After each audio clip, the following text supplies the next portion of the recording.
I'm Reid Fleshman, and this is my place here.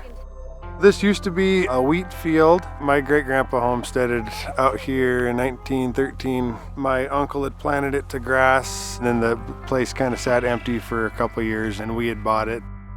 We live so far away from fresh produce. It's not like I can, plan supper and then run to the grocery store. It would take an hour probably to get to the grocery stores in Great Falls. I go to Great Falls once every 2 weeks generally for groceries, so the fresh produce isn't great at the end of 2 weeks.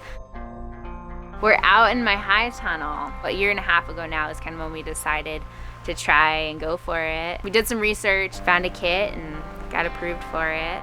A high tunnel is different than a greenhouse because you actually grow the plants in the ground. A greenhouse, you kind of have trays setting around that their growing starts.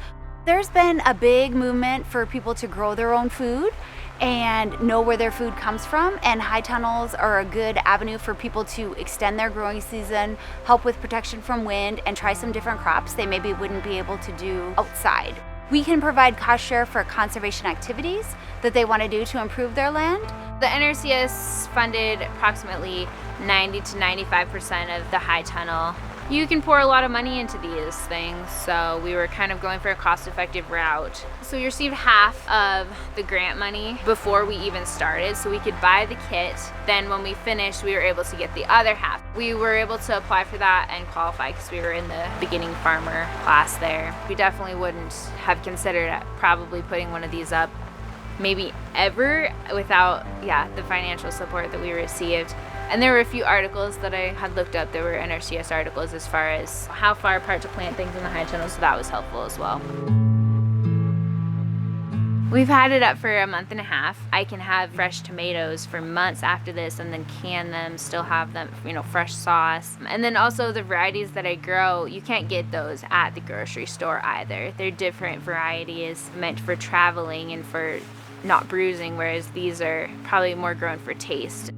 I love the possibilities that could happen in the high tunnel as far as, how much you could actually get out of this small space just because of this microclimate it's creating. I planted some corn on the outside of the high tunnel in my other garden plots, and it's roughly half the size of this corn in here, planted the same day, watered approximately the same. They've also signed up for our pollinator planting. What that planting is for is to extend the pollination time for the European honeybee. What's happened is it seems like their habitat has been decreased.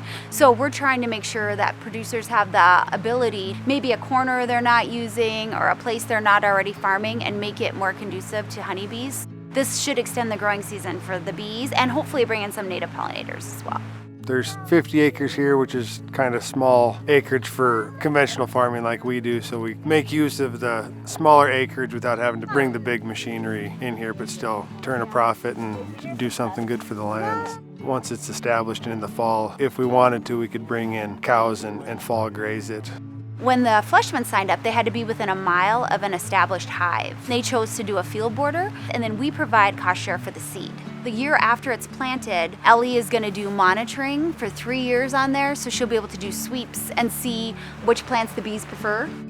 She likes the bees to make sure everything, all of her stuff gets pollinated, and then they're just kind of fun to have around. NRCS in general is promoting beginning farmers and new farmers because so much of our population is aging. And it's definitely a concern with no kids coming into the schools and communities kind of drying up. It's fun to see people excited about what they're doing. I really believe in sustainable agriculture. I think it's really important that we don't lose that aspect of people wanting to grow food, wanting to know where their food comes from, growing food that's actually healthy for you, and kind of bringing an awareness back to that. We are young and just starting out, so I think having this as a tool right now is really important. We have energy to grow our own food right now, to get excited about that and to gain experience. So I do think it could be possibly even a game changer for some people to grow more of their own food and be a little more self-sufficient in that way.